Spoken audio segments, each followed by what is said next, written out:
imagine one day you're out with your friends, just partying, having a good time, and you guys are all having drinks, and you think you're well enough to get behind the wheel.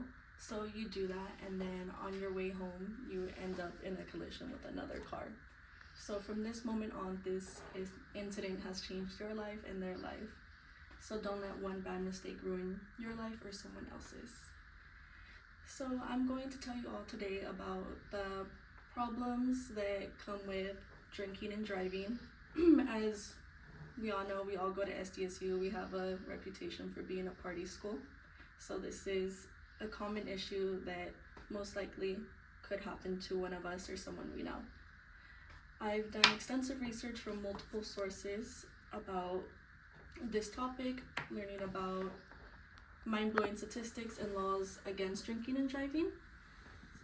Good morning, my name is Veronica Caballero, and I'm going to be telling you about the harms and problems and why this is a continuing issue even though there are laws about it, and tell you about a solution I think we should adopt. So first, I'm going to talk about the problems and harm that usually come with this. Some of the problems that can occur would be financial problems, emotional trauma, and even death.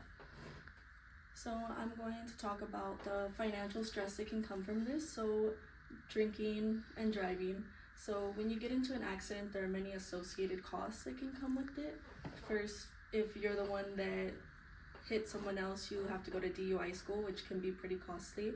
Sometimes your car has to get impounded, and as well as having to fix your own car, paying for hospital bills.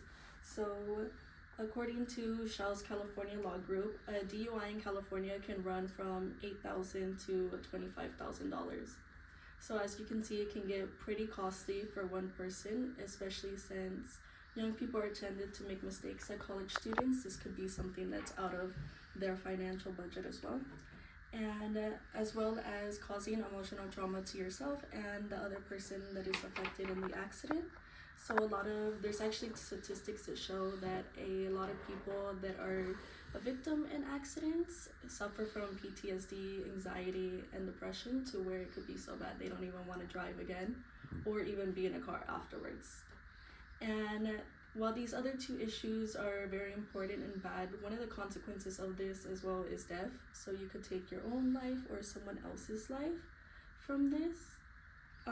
So according to the National Highway Traffic Safety Administration, about 32% of traffic crash fatalities in the US involve drunk driving. So as you can see, about a third of traffic collisions are because of this.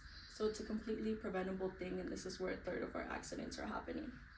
As well as another statistic, as well from the National Highway Traffic Safety Administration, in 2022, there was 13,524 people that were killed in these preventable accidents. So we've talked about the problems and harms that are associated with this. Now asking yourself, we all have heard that drinking and driving is bad and it's not a thing you should do, so why does this keep happening? So a lot of this would keep happening because it's seen as lack of alternatives, social pressure, and underestimating impairment. So the first one would be lack of alternatives. So a lot of people, when they're drinking and driving, they think that it's their only way to get home because they're not near public transportation, or they don't have a DD, designated driver. So they think to themselves the only way they can get home is driving themselves. Another issue that's often faced is social pressure. So they tell themselves they're not going to drink, and then they go out with their friends, and their friends are like, oh, just one won't hurt, and one ends up to a lot more.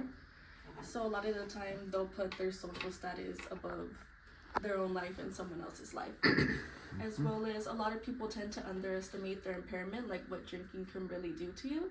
So a DUI is classified as having your blood alcohol concentration, also known as BAC, as 0.08, because you tend to have less muscle coordination, and your reactions are slower, so you won't be able to stop as fast.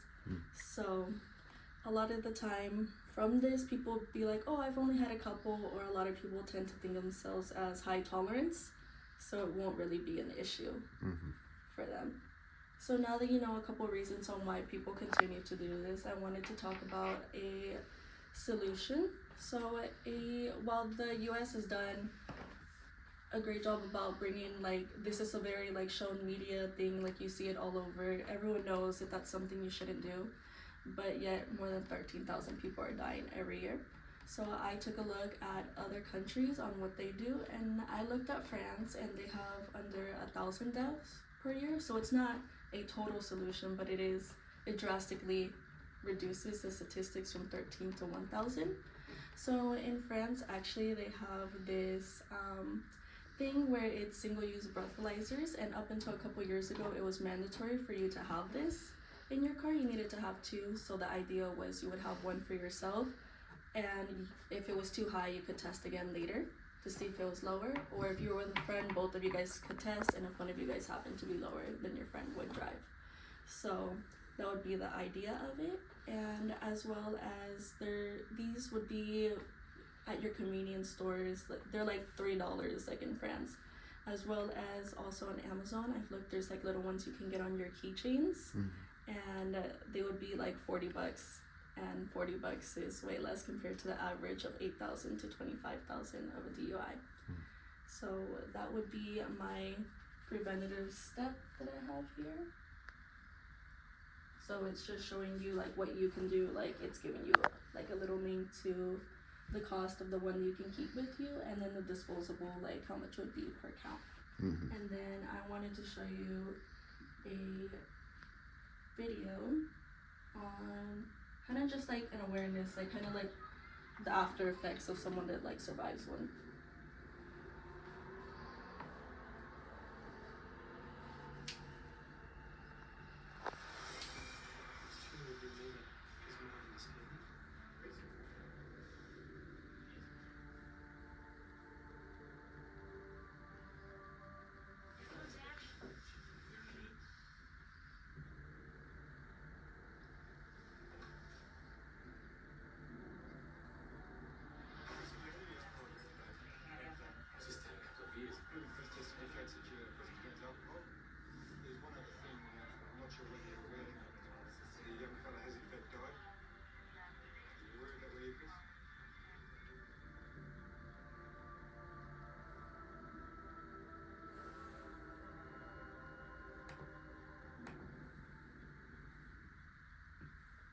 So it's kind of just like a little awareness that like death is something that you wouldn't be able to take back.